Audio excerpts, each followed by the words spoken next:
My name is Elena Howard. I'm a former senator with the Park Student Government Association, and as part of the What Can Students Do About It project, I recently sat down with Blake Sellers, a former member of PSGA and of the Technology Fee Committee, and Heather Cole, who is the business manager-elect for the PSGA, and we talked about how students can use PSGA as a resource to make a difference on campus.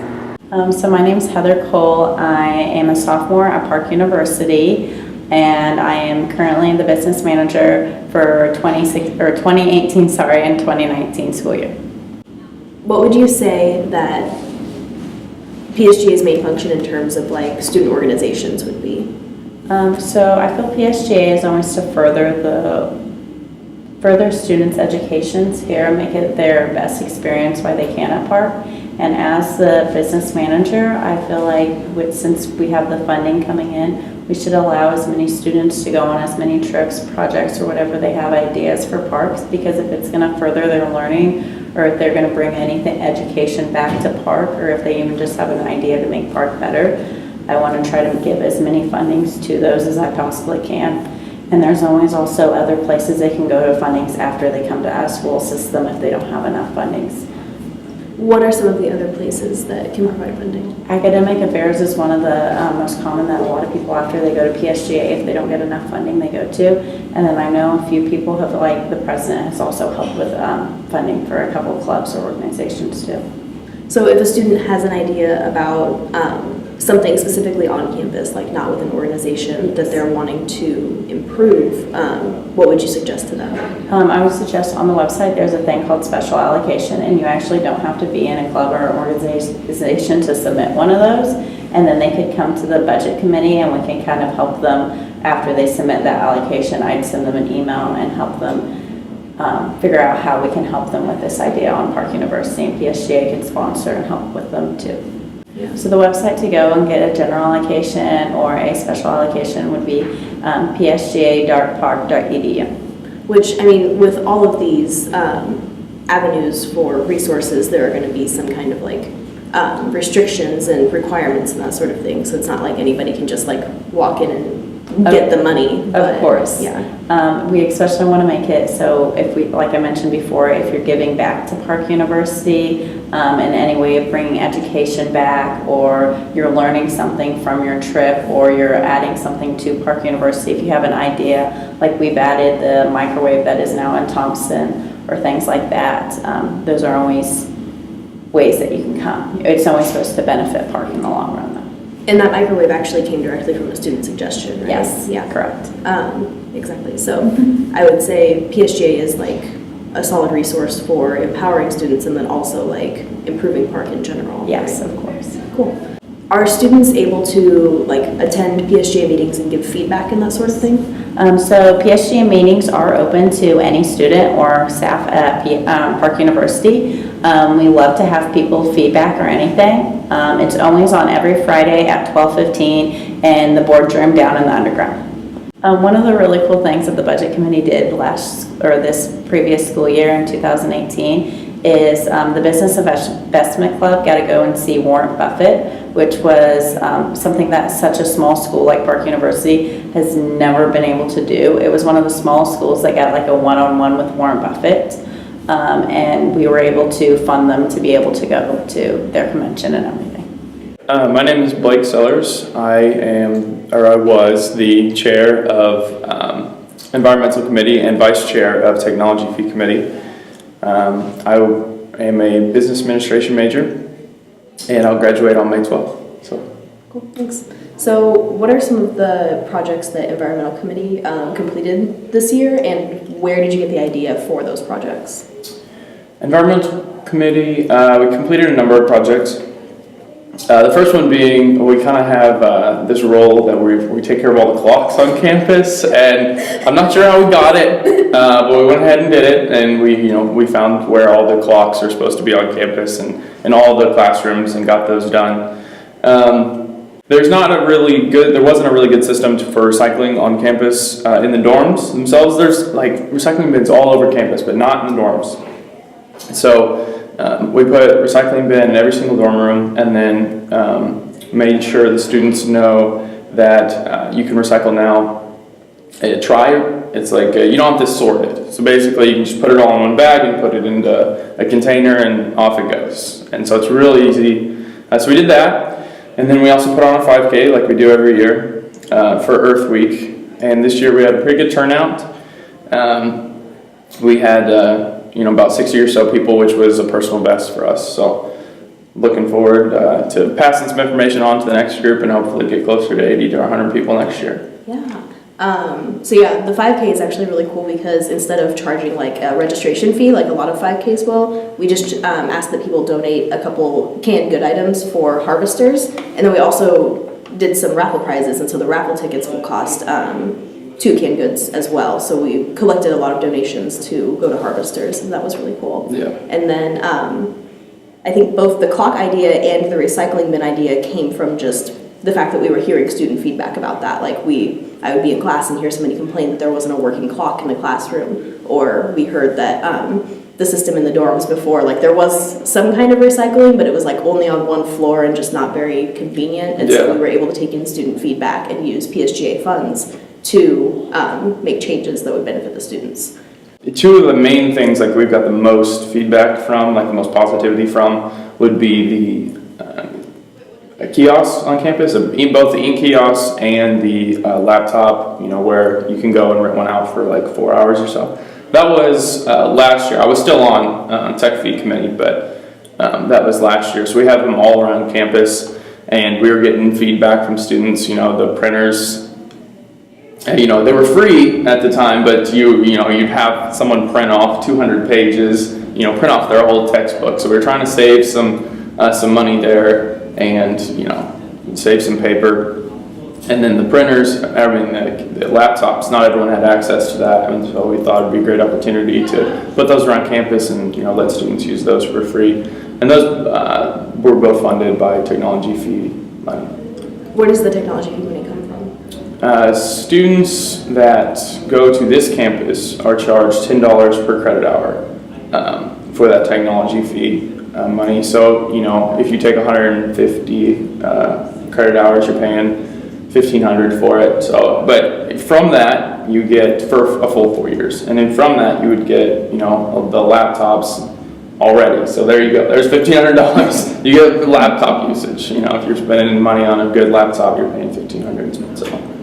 Yeah. And that fund is typically not used for like infrastructure things, right? Like that's more for like extra things that we think would benefit students. It is for the most part used for extra things that we think the students would like. However, some of it does go towards infrastructure. They see the university sees that we have this money, and they try to pull from us a little bit, and we'll give them some, but we try to keep it for the students as we can. Yeah. So like with PSGA, a lot of it's just about like providing resources to students whenever there's a need. Yeah. Cool. So how does the Tech Fee Committee get ideas for projects to take on?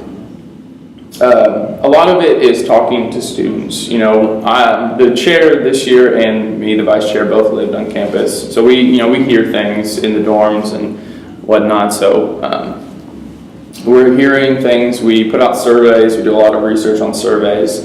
Try to get feedback there. And then there's an opportunity for submissions as well.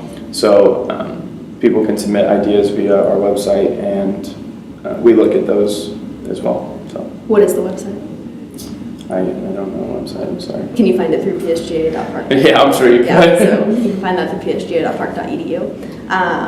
So if a student has an idea about something that can be improved on campus or something that they'd like to see on campus, how would they go about talking to the Technology Fee Committee about that? That submission would probably, that would be a really good way. And then if you know somebody in the community too, and tell them, hey, I'd like to come to, you can show up to meetings and pitch it yourself if you want. So you can, say, hey, when's that meeting? And, you can show up and give the idea.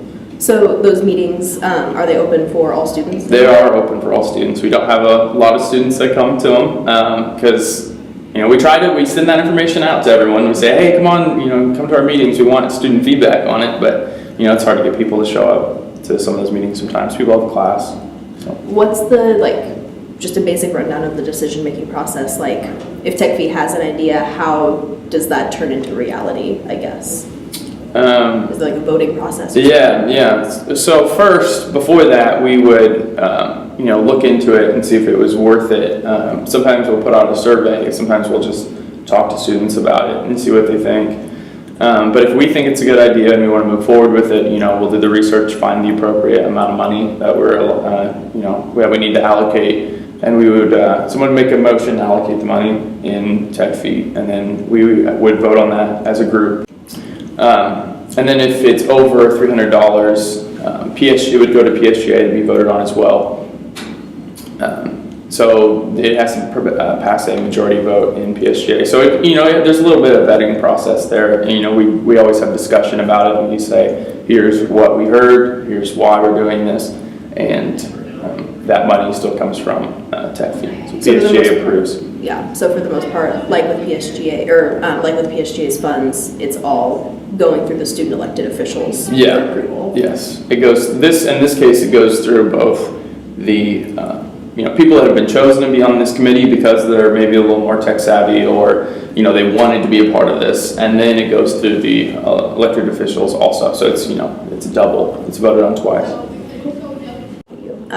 So some instances where PSGA and Tech Fee, and then like the President's Office and the Residence Hall Council and Pirate Fitness and all those have collaborated are when there's a serious need for something on campus that maybe PSGA doesn't have the funds for, or that other organizations would also have a vested interest in. So like Pirate Fitness, if something is going to be benefiting specifically student fitness, then they are willing to contribute some funds sometimes, as well as the Residence Hall Council if it has something to do with the dorms or with residency, that as well. So like a couple examples of this would be the bridge and the stairs leading up to Chestnut. That was a collaborative project that PSGA spearheaded. I spearheaded, and then it was a matter of actually visiting these other organizations and asking them to contribute funding as well. And then the same thing happened with there are lights on the 6th Street Hill leading up to Copley that didn't used to be there. And those, again, PSGA, the Technology Fee, the Residence Hall Council, and the President's Office, and I think Pirate Fitness as well, all kind of went in together to change that because it was something that students needed to be changed. So yeah, I would say that if there was a student who had an idea about something that they wanted to change on campus, the best thing to do first would be to just show up at a PSGA meeting. So those are at 12:15 every Friday in the Louise Morden boardroom in the underground. And that's like the best way to have any kind of say in what is going on with your activity fee funds, your technology fee funds, that sort of thing. Because regardless, like during open discussion on any voting, even though you don't have voting power, you can offer your feedback and ask your questions and that sort of thing. So if a student wanted to make changes or wanted to be more involved, that would be the best first step. Also, keeping an eye out for openings on PSGA and working to become one of the elected officials is a great way to do that if a student is passionate about that. Additionally, visiting psga.park.edu is a good place to start because there are the methods of submitting funding requests for PSGA funds, or through there you can find the Technology Fee website and submit requests to that as well. And also through the Technology Fee website you can find out when the meeting time for that particular semester will be and show up there too, because correct me if I'm wrong, any person who shows up to the Technology Fee meeting has the right to vote. They do have the right to vote. Yeah. So there you have even more say in that specific regard than just showing up to a PSGA meeting, because you're immediately given voting power just by showing up. So additionally, I mean, there are students on campus who want to make a difference and want to make changes. So if you keep an eye out, like at the PSGA office, or just like see the people who are running it, you can have a conversation with them, and that goes a long way. Like the recycling bins idea and the clock idea, that didn't come from a survey or anything like that. That came from us hearing from students that something needed to be changed.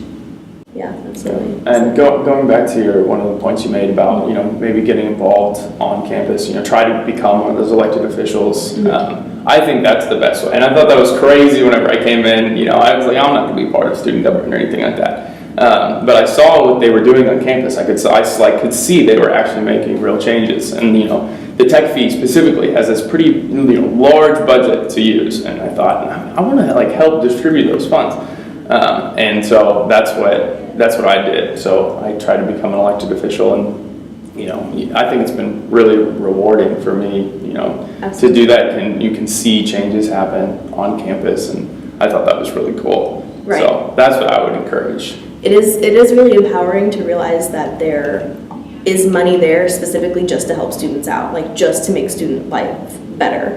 And once you're one of these elected officials, then you have the power to do whatever you think needs to be done with it. Like obviously there are checks and balances in place, but I've gone through 4 years of being in Senate, and I can physically point to things on campus that I've been able to change myself through this organization. So, I mean, yeah, like I was skeptical at first too. Like I didn't run for it or anything like that. I was like appointed my first year, but it's a whole lot easier to be the change than you would think it is, like especially with PSGA. Yeah. And I mean, we've both been involved for multiple years, and now we're graduating, so it's kind of time for other students who have good ideas and want to make changes and want to empower others to step up and be a part of this organization, because it's really great and that's what it's there for.